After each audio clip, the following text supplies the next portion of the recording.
अगर आपके घर में बाइक या स्कूटी है तो सरकार की ओर से दो पहिया वाहन पर नए नियम लागू कर दिए हैं। पिछले कुछ सालों में दो पहिया वाहनों का इस्तेमाल काफी तेजी से बढ़ा है। इसकी सबसे बड़ी वजह यही है कि बाइक और स्कूटी आम आदमी की पहुंच में होते हैं, चाहे मिडिल क्लास परिवार हो, गरीब हो या फिर कोई संपन्न व्यक्ति। लगभग हर वर्ग के लोग इन्हें आसानी से खरीद लेते हैं। यही कारण है कि आज गांव से लेकर शहर तक हर जगह दोपहिया वाहन लोगों के पास होते हैं। लेकिन अब सरकार भी इस बात को अच्छी तरह समझ चुकी है कि देश में सबसे ज्यादा इस्तेमाल दोपहिया वाहनों का ही होता है और इसी कारण अब इनके लिए नियम भी सख्त किए जा रहे हैं। जुर्माने की रकम बढ़ा दी गई है, चालान के नए नियम लागू कर दिए गए हैं और लापरवाही करने वालों पर अब पहले से ज्यादा कार्रवाई हो रही है। ऐसे में अगर आप भी बाइक या स्कूटी लेकर सड़क पर निकलते हैं तो आपके लिए यह जानना बेहद जरूरी है कि कौन सी गलतियां अब भारी पड़ सकती हैं और किन बातों का खास ध्यान रखना होगा। अब इतनी सख्ती करने का कारण यह है कि भारत में दोपहिया वाहन सबसे ज्यादा चलाए जाते हैं और सरकारी रिपोर्ट्स के मुताबिक सड़क हादसों में सबसे ज्यादा मौतें बाइक और स्कूटी से जुड़े एक्सीडेंट्स में होती हैं। वजह साफ है, लोग इस छोटे वाहन को हल्के में लेते हैं और लापरवाही बहुत बड़ी कर बैठते हैं। कोई हेलमेट नहीं पहनता, कोई 3-3 या 4-4 लोगों को बैठाकर निकल जाता है, तो कोई तेज रफ्तार में कट मारता हुआ ट्रक और कारों के बीच से निकलने की कोशिश करता है। तो आइए अब ज्यादा समय बर्बाद नहीं करते हैं और पहले बढ़े नियम की बात करते हैं, जो कि हेलमेट के नियमों से जुड़ा है। अगर आप बिना हेलमेट बाइक या स्कूटी चलाते हुए पकड़े जाते हैं तो अब मामला सिर्फ छोटी मोटी चेतावनी तक सीमित नहीं रहेगा। ऐसे मामलों में 2,500 रुपए तक का चालान हो सकता है और कुछ परिस्थितियों में आपका ड्राइविंग लाइसेंस 3 महीने तक के लिए सस्पेंड भी किया जा सकता है। यानी अब बिना हेलमेट घर से निकलना सीधे जेब पर भी भारी पड़ेगा और लाइसेंस पर भी असर डाल सकता है। यहाँ एक और जरूरी बात समझ लीजिए, सिर्फ हेलमेट पहन लेना ही काफी नहीं है, हेलमेट सही होना भी जरूरी है। सरकार की तरफ से साफ किया गया है कि हेलमेट ISI या BIS प्रमाणित होना चाहिए। ऐसा नहीं कि कोई भी हल्का फुल्का या सस्ता सा हेलमेट सिर पर रख लिया और काम खत्म। अब यह भी चेक किया जाएगा कि हेलमेट मानकों के अनुसार है या नहीं। इसलिए अगर आप सुरक्षित रहना चाहते हैं और चालान से भी बचना चाहते हैं तो हमेशा अच्छा और प्रमाणित फुल फेस हेलमेट ही इस्तेमाल करें। हेलमेट की अहमियत को हल्के में लेना बहुत बड़ी गलती है। विशेषज्ञों के अनुसार बाइक एक्सीडेंट में होने वाली 70% से ज्यादा मौतें सिर में गंभीर चोट लगने की वजह से होती हैं। इसलिए आधा हेलमेट या सिर्फ ऊपर से सिर ढकने वाला हेलमेट पूरी सुरक्षा नहीं देता। सड़क पर निकलते समय सही फुल फेस हेलमेट पहनना अब सिर्फ नियम नहीं बल्कि आपकी जिंदगी की सुरक्षा का सबसे जरूरी हिस्सा है। एक और बहुत चिंता वाली बात यह है कि आजकल कम उम्र के बच्चे भी बेधड़क बाइक और स्कूटी चलाते दिखाई दे रहे हैं। 12 से 13 साल से लेकर 15 से 16 साल तक के बच्चे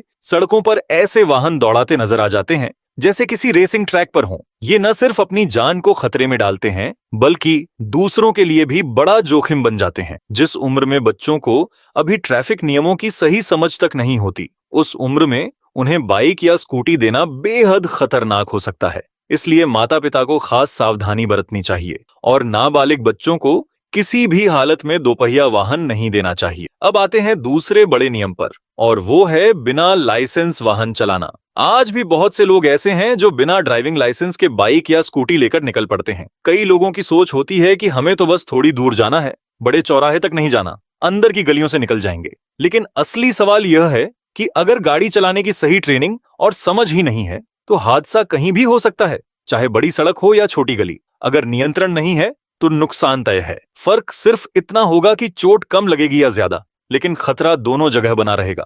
अब यहाँ एक बात और बहुत ध्यान रखने वाली है। अगर कोई व्यक्ति बिना ड्राइविंग लाइसेंस के वाहन चलाते हुए पकड़ा जाता है तो उस पर 5,000 रुपए तक का जुर्माना लगाया जा सकता है। और अगर मामला इससे भी गंभीर हो, यानी आपका लाइसेंस पहले से सस्पेंड हो चुका हो और उसके बावजूद आप दोबारा वाहन चलाते पकड़े जाएं, तो परेशानी और बढ़ सकती है।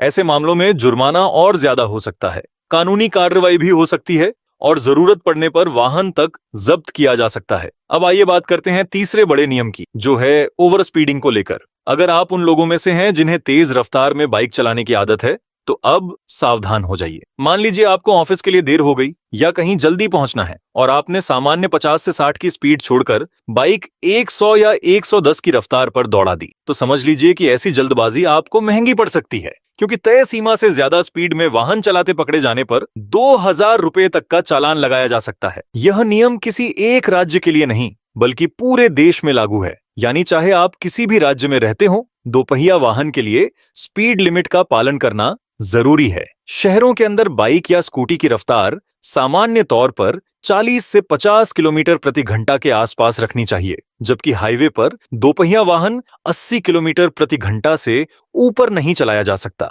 अगर आप तय सीमा से ज्यादा रफ्तार में पकड़े गए तो सीधा चालान कट सकता है। अब बहुत से लोग यह सोचते हैं कि अगर हम शहर के अंदर छोटी सड़कों या गलियों में गाड़ी चला रहे हैं तो पुलिस हमें कैसे पकड़ लेगी, लेकिन अब हालात बदल चुके हैं। बड़े शहरों में कई जगह हाईटेक स्पीड कैमरे लगाए जा रहे हैं जो सड़क पर गुजरने वाले वाहनों की रफ्तार रिकॉर्ड करते हैं। खास बात यह है कि ये कैमरे सिर्फ चौराहों पर ही नहीं बल्कि चौराहों से थोड़ा आगे भी लगाए जा रहे हैं, क्योंकि चौराहे पर तो लोग खुद ही गाड़ी धीमी कर लेते हैं। जैसे ही आप चौराहे से आगे बढ़कर स्पीड बढ़ाते हैं, कैमरा आपकी फोटो ले सकता है और चालान जनरेट हो सकता है। कई बार आपको पता भी नहीं चलता और चालान सीधे आपके नंबर पर पहुंच जाता है। इसलिए अब ओवर स्पीडिंग को लेकर थोड़ी भी लापरवाही भारी पड़ सकती है। अब चौथा नियम है शराब पीकर वाहन चलाने से जुड़ा, और यह सबसे सख्त नियमों में से एक है।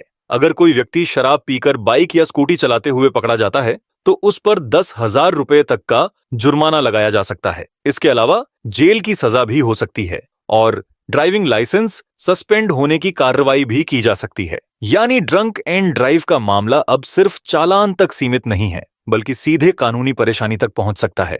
ट्रैफिक पुलिस अब ब्रेथ एनालाइजर मशीन की मदद से जांच करती है कि चालक ने शराब पी है या नहीं। अगर जांच में अल्कोहल की पुष्टि हो जाती है तो मौके पर ही सख्त कार्रवाई शुरू हो सकती है। चालान, जेल, लाइसेंस सस्पेंड या वाहन जब्त, इनमें से क्या कार्रवाई होगी यह मामले की गंभीरता पर निर्भर करेगा। इसलिए अगर आपने शराब पी रखी है तो वाहन चलाने की गलती बिल्कुल मत कीजिए। अब आते हैं पांचवें और बेहद अहम नियम पर, जो नाबालिगों के वाहन चलाने से जुड़ा है।